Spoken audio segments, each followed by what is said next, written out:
In this lesson, we're going to cover phishing attacks. We will discuss the different types of phishing attacks, including phishing, bishing, smishing, whaling, spear phishing, and business email compromise. First, we have phishing.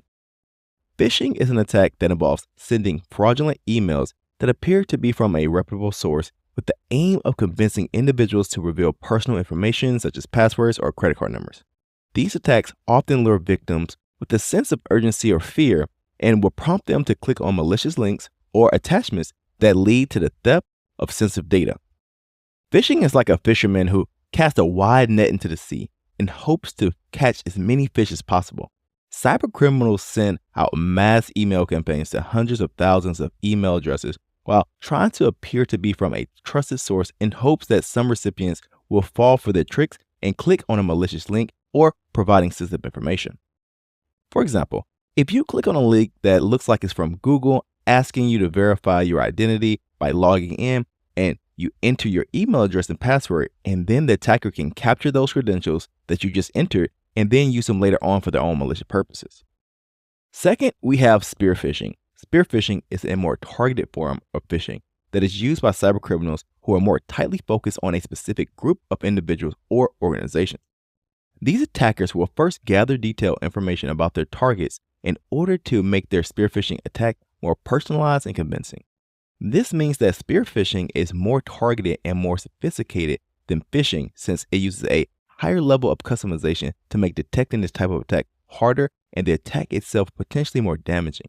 At its core, spear phishing is just like phishing, but more targeted and has a higher success rate in convincing users that the email they receive is really genuine. For example, if I send an email to 1 million random Americans and tried to impersonate Bank of America in that email and told the email recipients that their account was compromised and they need to click a link in the email to reset the password to secure their account, that may work out pretty well for me as an attacker, since there are 68 million Americans with a Bank of America account out of the total population of 340 million Americans.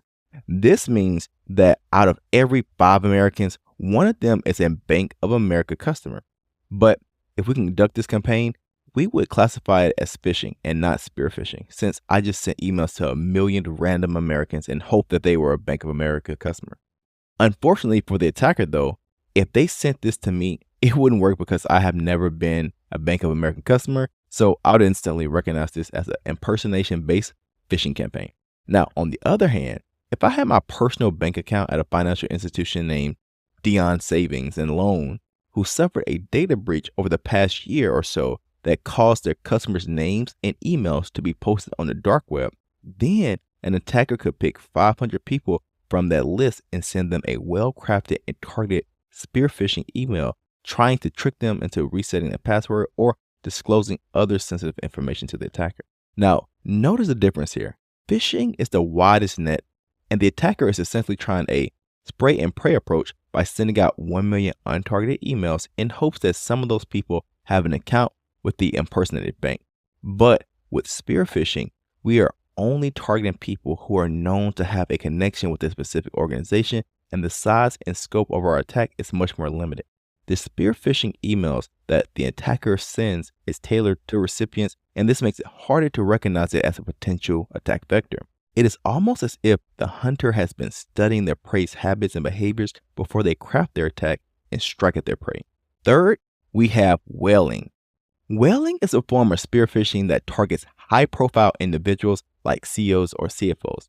This is called whaling because an attacker isn't trying to catch the little fish in the organization, but instead they want to catch one of the executives, board members, or higher-level managers in the company, since the rewards are potentially much greater. The challenge with whaling is that it takes a lot more preparation, effort, and precision to pull off this type of attack. If they're able to trick one of these executives though, it can lead to massive financial gains, since these people usually have the ability to approve large fund transfers on behalf of their organization. Often, whaling is used as the first part of an attack so that the attacker can take over the executive's account and use it for following attacks across the rest of their organization. Fourth, we have business email compromise. A business email compromise, or BEC, is a sophisticated type of phishing attack that usually targets businesses by using one of their internal email accounts to get other employees to perform some kind of malicious action on behalf of the attacker. A business email compromise involves taking over a legitimate business email account through social engineering or cyber intrusion techniques to conduct unauthorized fund transfers, redirect payments, or, again, steal sensitive information. With a business email compromise, the attacker impersonates a senior executive or a trusted partner and sends seemingly legitimate requests for wire transfers or confidential data to employees in finance or human resources. The malicious actor relies on the trust established by the compromised account to deceive the recipient into taking the desired action, which often leads to significant financial losses and data breaches for the targeted organization. According to the FBI's Internet Crime Complaint Center, there was a 14.5% increase in business email compromise attacks last year, and this cost businesses $2.7 billion in losses. So business email compromises are definitely a significant and costly threat that you need to be aware of. Fifth, we have phishing. Phishing, or voice phishing, is an attack where an attacker tricks their victims into sharing personal or financial information over the phone. The attackers often impersonate legitimate organizations such as banks or government agencies and use social engineering techniques to manipulate victims into providing sensitive or confidential data. In general, most people tend to be friendly, and I have personally found that it's much easier to trick people into providing their information over the phone than over an email, which makes phishing pretty effective. A simple example of phishing might involve an attacker pretending to be a bank representative with the aim of tricking you into revealing your personal banking information or performing some sort of action that will compromise your security. Sixth, we have smishing. Smishing, or SMS phishing, is an attack that involves the use of text messages to trick individuals into providing their personal information. These text messages will often contain a link to a fraudulent website or a phone number to call while attempting to bait the victim into action by creating a sense of urgency. So remember, phishing is not just a specific attack, but it is really an entire category of social engineering attacks that include phishing, spear phishing, whaling, business email compromise, phishing, and smishing, to attempt to trick an organization's user to revealing sensitive information or performing actions that might compromise your enterprise's security. Phishing is a general method of tricking individuals into providing sensitive information or downloading malware by disguising it as a trustworthy entity. Spear phishing is a more targeted version of phishing, where the attacker customizes the bait for a specific individual or organization. Whaling is similar to spear phishing, but specifically targets high-profile individuals like CEOs or CFOs by attempting to trick them into revealing sensitive data or initiating unauthorized transactions.